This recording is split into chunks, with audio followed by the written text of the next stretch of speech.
Para Paula. Acho que tá ok, né? Olha a imagem Eu aqui. não posso mexer no braço, vai pensar. A qualidade tá boa mesmo, não. Olha lá. Ah, mas acho que a gente não usou ele, não. Usou? Esse é o webcam? Olha lá a configuração dele. O nosso tá normal.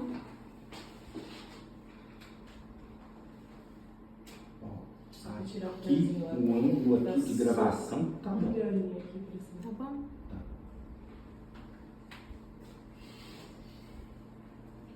Aqui tá normal. Saudades tudo. A gente tá estranhando porque o nosso teste foi feito no Meet, não foi feito no YouTube. Ah, tá. Lembra? Sim, sim. Vamos? Tem água aqui. Nada aí. Posso pedir Não, então Isabela deixa. trazer? Isabela traz pra gente. Onde é que tem? Ó, lá dentro mesmo. Melhor fechar aqui, né?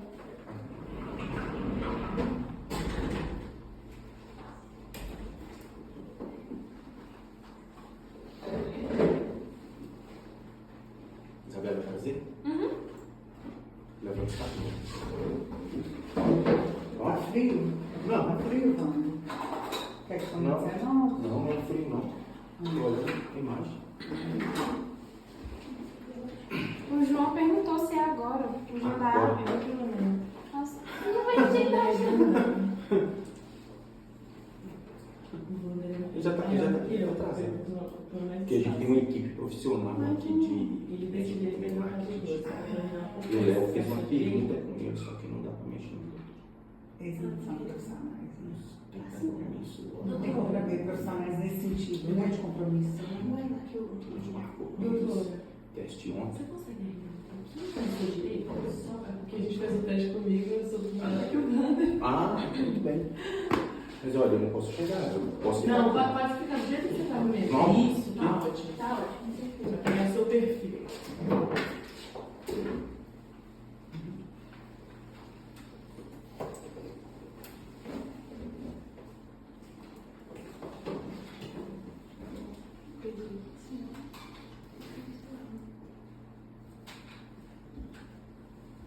Pronto.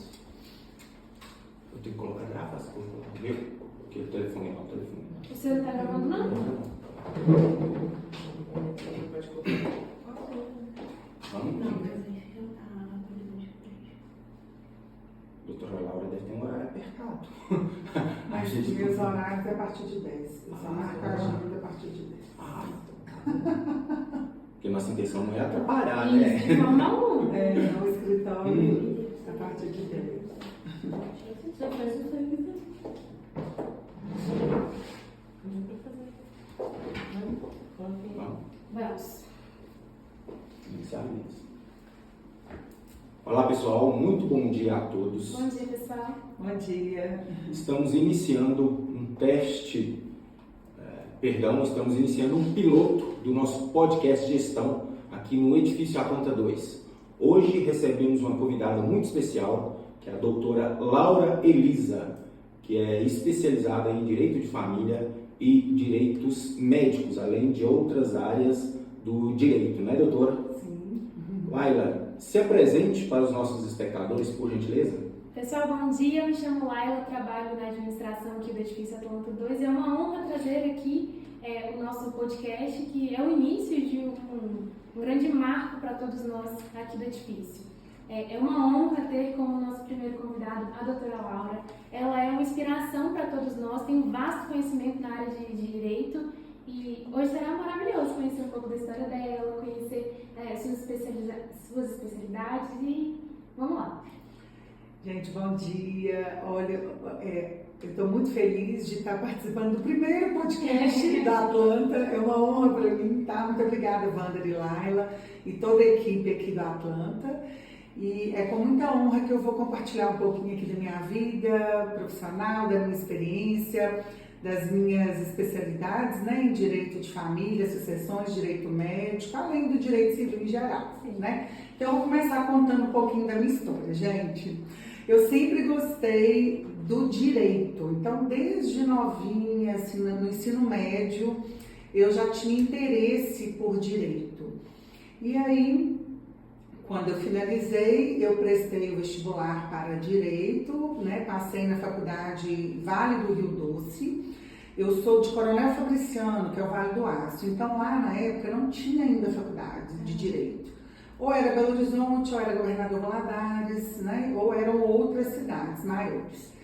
Então, eu passei também aqui em Belo Horizonte, mas o Governador Valadares era mais próximo da minha cidade. Então, eu fui morar lá durante 5 anos. Cursei na faculdade, chama Univale, que é a Universidade Vale do Rio Doce. Eu fui da primeira turma de Direito dessa faculdade. E na própria faculdade, quando eu estava formando, eu já descobri que eu tinha uma sensibilidade pela área do direito de família. Por quê? Eu fiz a minha monografia no direito da criança, que na época tinha acabado de sair o Estatuto da Criança e do Adolescente, tá? O ECA, ele tinha poucos anos que ele tinha entrado em vigor, então eu fiz a minha monografia, que é a conclusão de curso, sobre o Estatuto da Criança e do Adolescente. Então, eu já comecei a engatinhar aí para a área de família, né? E formei, voltei para Coronel Fabriciano, advoguei num grande escritório. Durante o período da faculdade, quando eu ia de férias para Coronel Fabriciano, eu ia para o fórum, fazia estágio durante as minhas férias com os juízes. Então, eu conhecia, né, os juízes. Cidade pequena, a gente tem um contato maior e eles me davam essa oportunidade. Então, eu passava férias estagiando. Voltei para Fabriciano, advoguei com direito público. Eu fui procuradora do município de Coronel Fabriciano durante 3 anos. E aí eu vim embora porque eu me casei com o Adilson, ele é também da área jurídica, ele é de Belo Horizonte, então eu vim para Belo Horizonte. Ele já tinha a vida toda já feita aqui em Belo Horizonte, então eu vim para cá. Então já tem 22 anos que eu moro aqui e tem 13 anos que eu estou em Nova Lima. Tá? Então, assim, é uma trajetória que foi conquistada com muito amor, muito estudo, muito suor. A gente tem, o que eu queria falar para quem está formando? Respeitar as etapas. A gente não consegue iniciar já no topo, sabe? A gente tem que ir subindo os degraus e saber que isso faz parte, né, do aprendizado, ter humildade, porque quanto mais conhecimento você tem, mais você vê que você tem que aprender mais. Então, ninguém é dono da verdade, ninguém sabe tudo. Então, ter humildade sempre, né, na sua vida profissional. Doutora Laura, nos fale um pouco, a senhora está em Nova Lima aqui há 13 anos. Como foi a sua chegada aqui no Edifício Atlanta? Foi difícil? Foi uma decisão realmente difícil a ser tomada ou não? O processo foi acontecendo naturalmente? Olha, foi a decisão mais acertada que eu tomei. Quando eu me mudei para o bairro, o Atlanta 2 estava em obra, em construção. E aí, eu consegui comprar ainda uma das poucas unidades que restavam, porque já estavam todas vendidas, né? Então, eu consegui comprar a minha unidade. E durante o tempo que estava ainda em construção, eu atendi os meus clientes no home office do meu condomínio, porque eu fechei o meu escritório no Barro Preto. Para mim era inviável ficar descendo para o Barro Preto, né? Onde era o meu escritório. Então foi a decisão mais acertada. Eu acompanhei a obra, a finalização. Então, assim que inaugurou, eu fui uma das primeiras, né, a estar. Então, eu acompanhei toda a evolução do condomínio. Todas as gestões e assim, só tenho a parabenizar vocês. Que maravilha. E eu acompanho suas redes sociais, inclusive acho fantástico tudo que você fala, que você aborda, são temas extremamente importantes, eu diria. E eu gostaria de perguntar sobre uma questão que é muito falada, porém, na sua perspectiva, eu acho interessantíssimo. A alienação parental. Você, inclusive, é escritora, tem um livro que fala sobre alienação parental e eu gostaria de ouvir mais sobre esse assunto. O que é, se a gente avistar alguém numa situação onde há uma alienação parental, o que a gente pode fazer? E, enfim, gostaria de ouvi-lo. Eu gostaria primeiro de falar que eu uso as minhas redes sociais para levar conhecimento às pessoas, né? É uma forma de prestação de serviços que eu faço. E com muito respeito, né, ao meu ouvinte, com as pessoas, porque a gente tem que tratar a nossa conduta com muita ética, né? A alienação parental, ela é uma violência psíquica praticada contra a criança e contra o adolescente, né? Então, a lei define como toda violência praticada quando a criança ou adolescente está em formação através de campanha de desqualificação do outro genitor, impedimento de convívio com outro genitor ou genitora. Então, a alienação parental, ela, gente, é uma violência mesmo à questão psíquica do indivíduo. Por quê? Quem sofre alienação, ele é totalmente manipulado pelo alienador. Ele é treinado, Laila e Wanda, para odiar o outro genitor ou genitora. Ele vira um boneco na mão do alienador. Então ele conduz a vida dele da forma que o alienador determina. E uma coisa importante, o alienado, ele protege o alienador. Porque o alienador, ele se porta como vítima.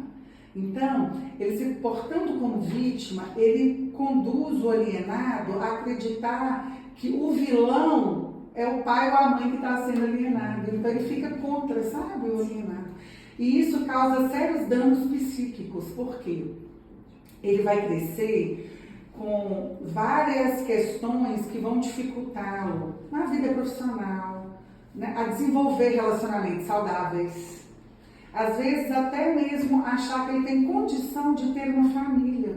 Porque muitas pessoas que são alienadas acham que casamento, que relacionamento é aquilo ruim que ele viveu na casa dele, né? Então, e não é, né? Cada um constrói a sua história, né? Então, a alienação parental, ela é uma interferência, né, na formação psíquica da criança e do adolescente, que pode ser praticado pelos pais, pelos avós, ou por qualquer pessoa que tenha a guarda daquela criança ou daquele adolescente. E hoje em dia a lei define como violência psicológica, então hoje em dia é crime.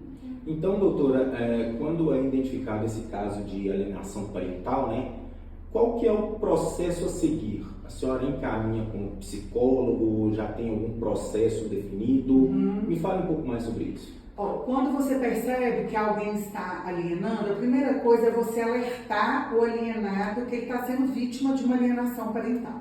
Então, quem que ele deve procurar? Ele deve procurar um advogado especializado ou a Defensoria Pública, se ele não tiver condição de pagar um advogado particular, tá?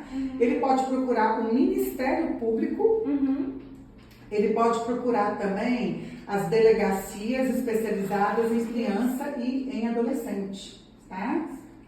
Então, ele pode procurar todas essas pessoas. E quem que pode auxiliar? Além do advogado, o psicólogo pode auxiliar. Bacana demais, doutora. Só um probleminha técnico, só um minutinho.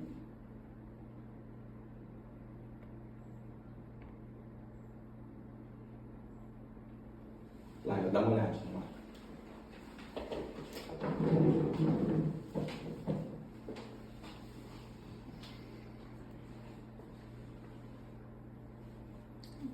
Eu testei ele agora e estava funcionando. Não sei.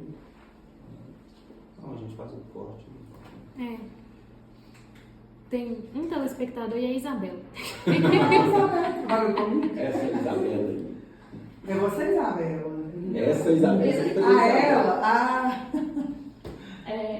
Quem toma conta do Instagram de vocês? Todos nós. Na verdade, um pouquinho de cada. Só uma diquinha mais profissional. Seria interessante alguém fazer uma chamada e ir fazendo as chamadas após a marcação dos podcasts.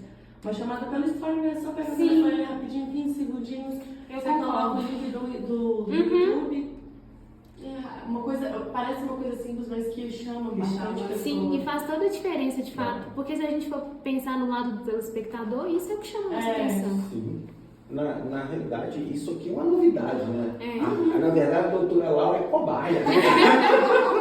Essa é a palavra.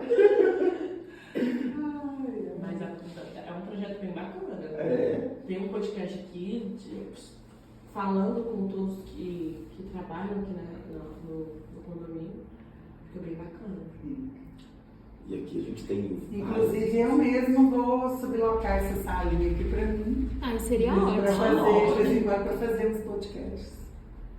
Não, isso aqui é um teste justamente para ver isso aí, o que vai dar certo e o que vai dar errado, mas o próximo, claro, os próximos serão profissionais, né? Aqui contratados. Olha. Eu tô olhando aqui, eu falei, olha, gente, piscina ali, a televisão ali, os assentos ali, a gente fica aqui, jogo de câmera ali. Já tá pensando em tudo. Já tô pensando em tudo aqui. Obrigada. Não quer voltar ao áudio. Tava sem áudio. Estava. Não, tá. Nossa. Parou no meio do caminho ou não? Parou no meio do caminho. Ah, aqui tá normal. Vou reiniciar a transmissão.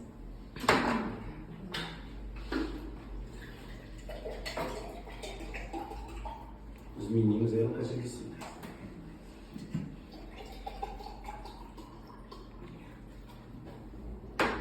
Vocês aceitam? Não, eu quero aqui, obrigada.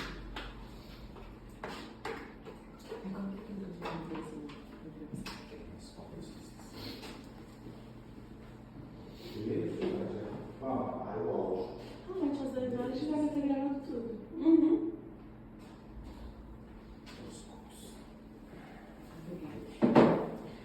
Porque aí não sai muito fazendo para os meninos. Tem nada dentro. Não tem não, meu. Eu desinstalei, reiniciei. Não tem nada de conflito, nada errado. A gente só vai ter que descobrir isso. Eu acho que eu estou ancorada na sua internet. Não. Tenho certeza? Sim.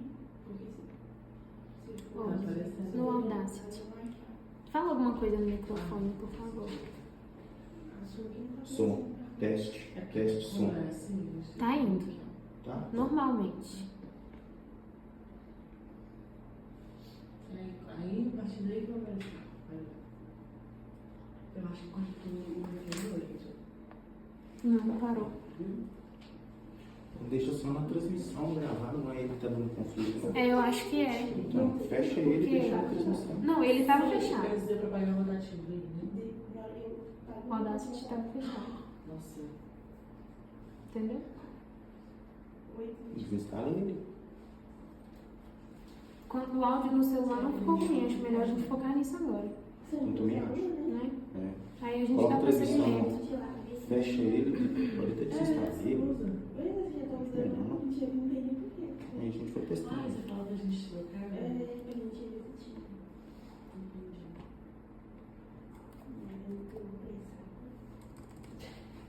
Mas eu Isso. gostei desse tamanho. Fiquei na dúvida, mas eu, no geral, eu gostei. Ela é muito quentinha. Nossa. Isso. E aqui, você falou que é bem frio, né? Principalmente de manhã. Demais, gelado. Eu tô com duas luzes. Aqui, e esse ano não fez Pronto, frio, gente. está Não lá. faz frio. Isso aqui. Isso é verdade. Isso Quando faz frio, desce uma névoa. É. Desce uma Eu neva. vi que você Chega a doer. Você acha que você tá assim, na Europa? frio assim, Jesus. É gelado. Nossa. Eu tô até com saudade de sentir esse frio. É gostoso. É bom, né? O frio sai do clima. É. A cama abraça, gente. Na hora que meu relógio despertou, né, Wanda? É. Tirando a cama 6 horas da manhã, eu não falo. Aí eu falei A assim. culpa é da lá. É, a culpa é minha. Gente, despertando tão cedo assim. Aqui, ó. Gravando, tá vendo? Com áudio. Você vai acordar assim? 5 horas. 5 horas. A gente saiu de casa às 6 horas. 6 horas. Vocês vão aonde? Eu moro na região próximo ao zoológico. Eu também. Aí. Sério, sabe? Terezinha. É só vizinho, sabe? Somos vizinhos. Você mora em qual rua? Na Dona Carmen. Tu passa Sério? Você tá em qual? A minha mamãe não pequenininha. Ah, pequenininha. Minha dentista era pequenininha. Pronto. A doutora Natália. Corrija, inclusive. Meu Deus, olha aí. É pequeno. Promovendo esse ano. Qual a chance? É. gravou? Gravou, gente? tudo. Vamos falar, vamos continuar então. Vamos. Eu Você acho vai interessante continuar. vocês perguntar também sobre guarda, Sim, guarda sim. compartilhada, como Tá. é que é, quais as implicações. E depois a gente entra em pensão alimentícia, Tá. que é algo que dá muito. Uma coisa que antes eu queria perguntar é sobre a consequência da alienação parental. Foi Tá bom. constatada a Quais são? alienação, Uhum. a gente já sabe que vai ter a parte da encaminhar a criança ou adolescente para o psicólogo, enfim, mas e para o pai ou para a mãe? Qual que é a consequência dele para isso? Pode ir? Pode. Retomar então? Isso. Então, continuando, pessoal. Laila, você tem alguma pergunta? Sim. Laura, depois que constatado que de fato existe a alienação parental, qual que é a consequência disso? Porque a criança e o adolescente, a gente entende que ele vai ser encaminhado para uma futura terapia, para aprender a lidar com isso, claro, de acordo com o que os pais acharem melhor para a criança e para o adolescente, mas e para o responsável dessa alienação, para o pai ou para a mãe que a faz? Qual que é a consequência disso em termos jurídicos? Então, antes de falar as consequências, o processo judicial é feito uma perícia, né, que é um estudo psicossocial. Nesse estudo, ele é realmente constatada a alienação. Nós também temos outras provas que a gente pode juntar ao processo, como trocas de mensagens de WhatsApp, e-mails, às vezes vídeos, áudios, tudo que comprova que está existindo aquela alienação. E aí, quais são as consequências, Laila? As consequências podem ser, primeiro, a diminuição do contato daquele genitor ou genitora que pratica alienação. Então, ou seja, ele não vai ter o convívio com o filho de forma tão ampla. Ele pode perder a guarda, assim, se a guarda era compartilhada, a guarda vai virar unilateral para o outro genitor. Então, ele não vai ter mais a guarda do filho. Em casos mais graves, talvez ele possa perder realmente todo o convívio com essa criança. Tá? A lei, ela teve uma alteração que agora não se perde mais o poder familiar, que antes perdia, tá? Nós tivemos uma alteração.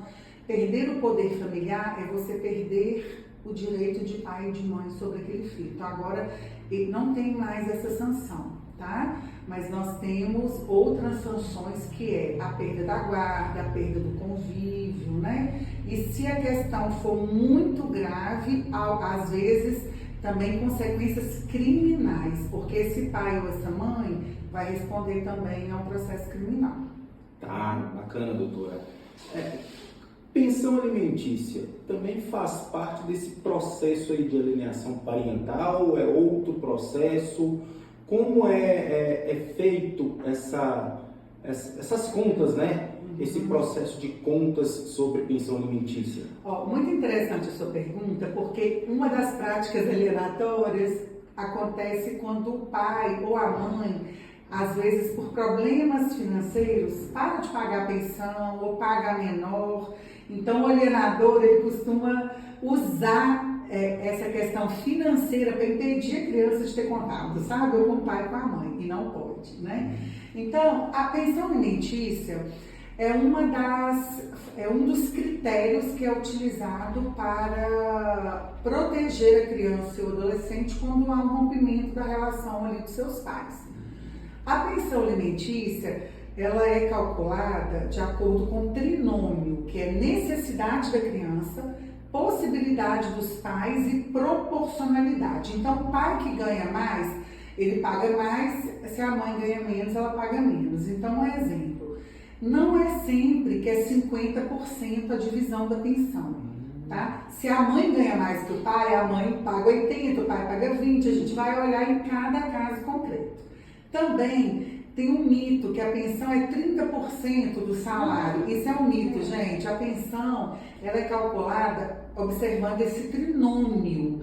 Então, a gente vai ter que ver primeiro quais são as necessidades daquela criança. Se passar de 30%, vai ser mais de 30%, pode chegar a 40%, né, do salário ali daquele genitor, né? A pensão, ela é definida ou em salários mínimos ou em percentual do pagamento do genitor ou da genitora. Ela é definida em salários mínimos quando o pagador da pensão, o alimentante, não tem um emprego fixo, não tem carteira assinada. Tá? Então, a gente fixa em salários mínimos. Por quê, doutor, em salários mínimos? Porque o salário mínimo ele não tem uma correção anual. Sim. Então, todo ano ele vai ter um reajuste, vai aumentar um pouquinho. Agora, se o pai ou a mãe que paga, que é o alimentante, trabalha em alguma empresa ou é funcionário público, a gente vai fixar em percentual do salário. Por quê? Toda e qualquer vantagem, férias, 13º, tudo que ele ganhar de vantagem vai respingar na pensão. Então, o filho vai se beneficiar. Tá? Ótimo, valeu. Uma questão muito importante também, que eu acho que a gente devia tratar, são as modalidades de guarda, né? Isso. Porque no Brasil, gente, nós temos a guarda unilateral e a guarda compartilhada. Há uma tendência do legislador de manter a guarda compartilhada, por quê? Porque ela é uma das formas de não acontecer alienação parental, né? Porque o filho convive igualmente com os dois genitores, né? E também ela é uma forma da criança, porque o convívio com o pai e com a mãe é um direito da criança. A gente pensa que é um direito do pai e da mãe, não, mas é um direito da criança. Agora, em alguns casos, não existe diálogo nenhum entre os pais, porque o rompimento afetivo gerou, às vezes, um ressentimento, não conseguiram superar ali aquelas dificuldades. Então, a maioria dos casos, o pai e a mãe não conversam. Quando é assim, é muito difícil manter uma guarda compartilhada, porque a guarda compartilhada, ela presume que tem uma boa comunicação entre os genitores. Se não tem, como é que você vai compartilhar uma guarda? Você vai ter sempre uma terceira pessoa intermediando ali, né? Então, a gente geralmente aplica a guarda compartilhada. Um mito também, gente, muito importante. Geralmente os pais acham que a guarda compartilhada não precisa pagar pensão alimentícia. Isso é o que mais chega com a gente no consultório. Doutora, eu quero a guarda compartilhada, então meu filho vai ficar metade do tempo comigo e metade do tempo com a mãe. Eu não preciso pagar pensão, porque eu já vou pagar metade. Não é assim que funciona. Mesmo a guarda sendo compartilhada, a gente fixa um domicílio para a criança. Geralmente o domicílio é com a mãe ou em alguns casos é com o pai, tá?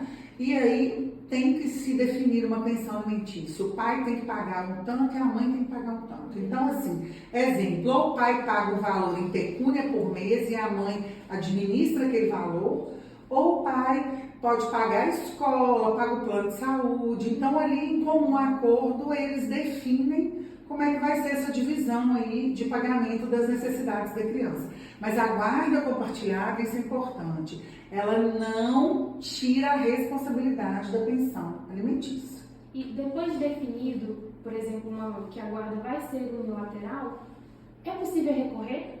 Por exemplo, o genitor que perdeu a guarda da criança. Sim. Então, primeiro ponto, a guarda ela não faz coisa julgada. O que isso quer dizer?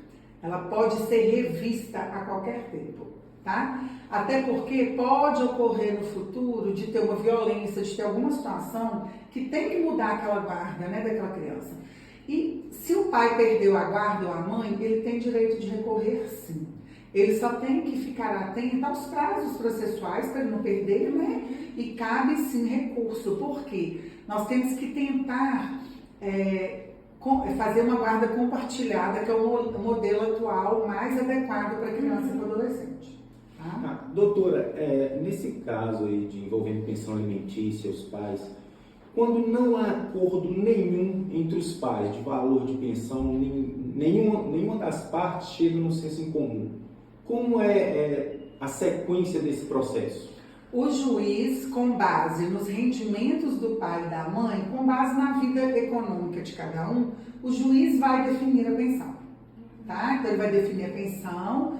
Então, é muito complicado você deixar um terceiro, que é o Estado, porque o juiz é o Estado, né?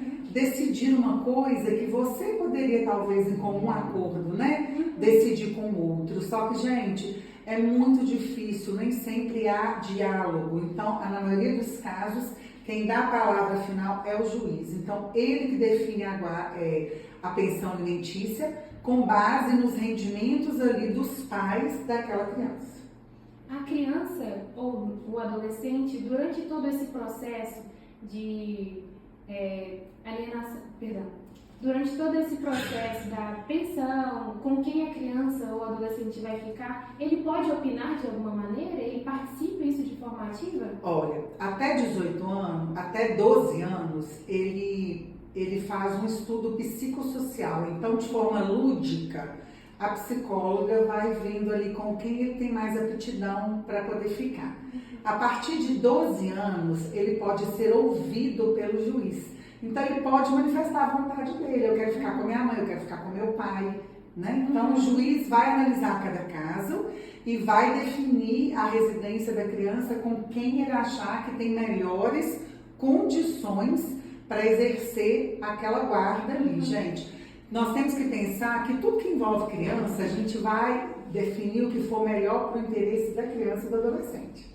Então, não é a vontade do pai nem da mãe, é o que prevalece, é o que for melhor para a criança. Então, doutora, podemos dizer que em direito de família, realmente, cada caso é um caso. Tem que ser Cada analisado. caso é um caso, Wander. A gente tem que analisar as peculiaridades.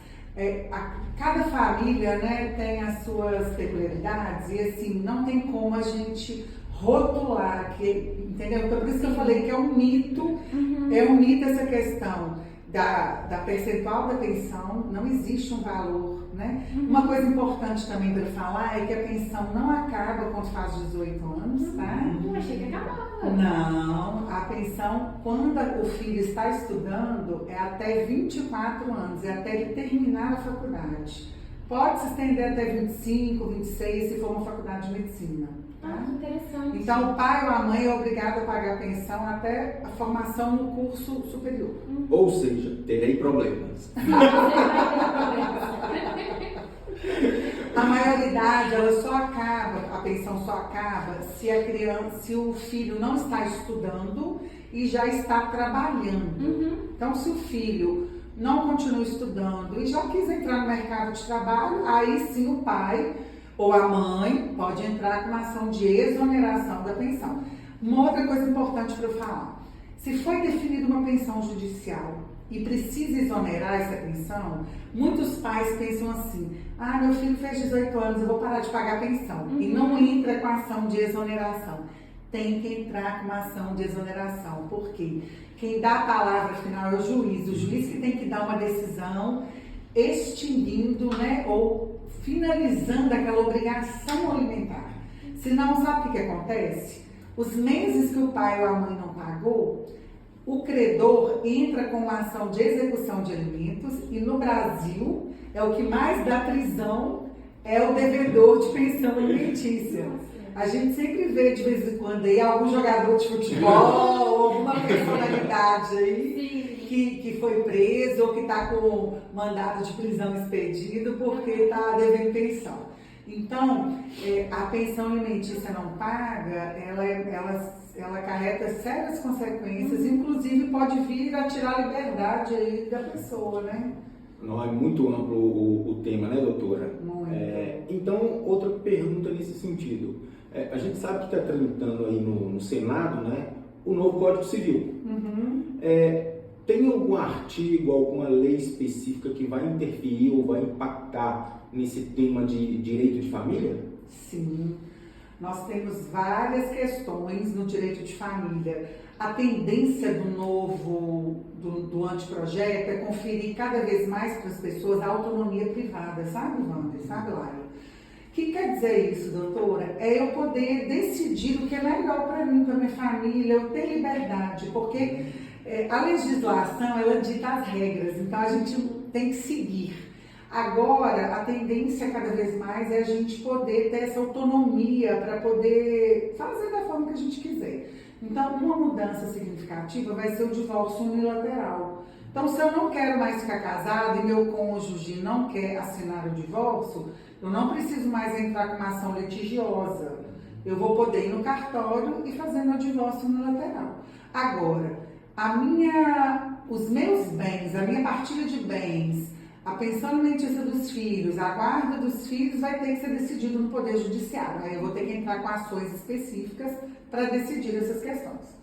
Uma outra mudança significativa é no tocante ao direito sucessório, que será a questão da companheira ou da esposa ou do cônjuge, né, ou do esposo, deixar de ser herdeiro necessário. Isso aí vai impactar, por isso que a partir de agora, mais do que nunca, gente, quem for casar aí, ó, presta atenção no regime de bens que vocês vão escolher. Por quê? Comunhão parcial de bens ou comunhão total, você já é meeira de tudo que for adquirido a título oneroso.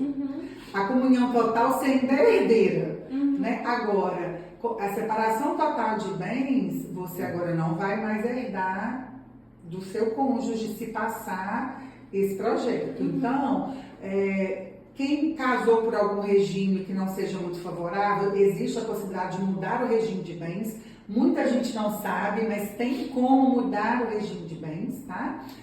Então é muito importante. Uma outra coisa que foi uma inovação também esse ano, que foi muito importante no direito de família, foi a possibilidade, gente, isso foi assim, eu achei fantástico. Foi uma ação direta de inconstitucionalidade de um artigo do Código Civil na área de direito das sucessões, onde esse artigo falava que o maior de 70 anos não podia casar com regime de bens, a não ser a separação total de bens. Então, toda pessoa maior de 70 anos se sentia ofendida. Por quê? Só porque eu tenho 70 anos, eu não tenho direito de escolher o meu regime de bens, eu não estou incapaz, né? Sim. Então, tivemos uma decisão esse ano, a partir de fevereiro, o STJ decidiu que, a partir de agora, os maiores de 70 anos podem escolher o regime de bens que querem se casar, tá? Então, não preciso mais me casar com a separação obrigatória de bens, tá? Então, isso daqui é uma das formas de autonomia privada que eu acabei de falar, é a pessoa se autodeterminar. Sim, isso né? É um avanço. É um avanço, porque se a pessoa não é incapaz, porque o incapaz nem casar ele pode, né? Porque ele tem que ter um curador, né?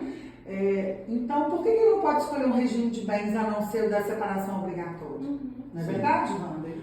Doutora, uma pergunta, mas agora na minha área familiar. Eu tenho um irmão... Consulta, gente.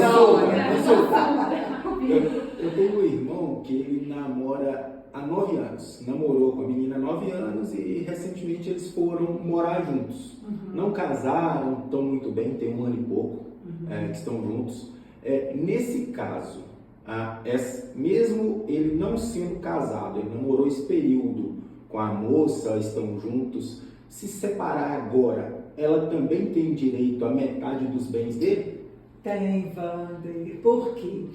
Quando a pessoa vai viver em união estável, então vamos começar explicando que a união estável, pela Constituição de 88, ela foi equiparada ao casamento, com todos os direitos. Então, o que isso quer dizer? Quem está em união estável tem todos os direitos iguais a quem casou no civil. Se ele não fez um pacto, né, de convivência, inclusive se ele quiser me contratar para fazer um pacto, ele pode escolher o regime de bens, ele e ela. Se ele não fez o pacto de convivência, qual o regime de bens que está vigorando no caso dele? A lei fala que é a comunhão parcial de bens. O que isso quer dizer? Tudo que o seu irmão adquirir a título oneroso ou que a companheira dele adquirir, cada um tem direito à metade. Pode estar só no nome dele ou só no nome dela. Tudo que for. Então, o que é título oneroso, doutora? Tudo que eu consigo com o meu trabalho, que eu compro.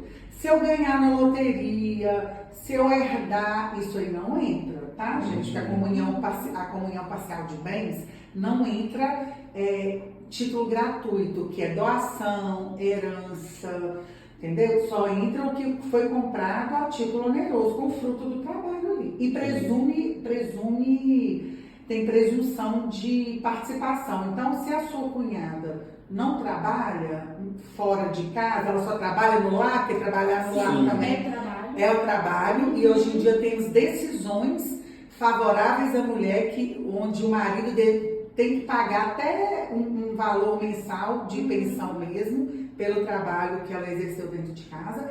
Ela tem a presunção do esforço em comum, ok? E pergunta, nessa situação aqui, a coitada namora há 9 anos, não foi pedida em casamento ainda. Vigia, amiga. Qual que seria o prazo para começar a valer isso? Porque aqui são 9 anos, aqui é muito tempo. Mas, por exemplo, 1 ano já vale? São meses? Aí que a gente tem que ver cada caso. Esses 9 anos, eles se portavam como casados? Porque a coabitação não é mais requisito para a união estável. O que quer dizer? Você não precisa morar com a pessoa para ser união estável. Então, isso é muito subjetivo, sabe, Laila? Então, se eles namoraram e eles publicamente se comportavam como namorados, então esse período do namoro foi namoro, não foi união estável. Sim. A partir do momento que eles falaram, não, agora nós vamos morar juntos,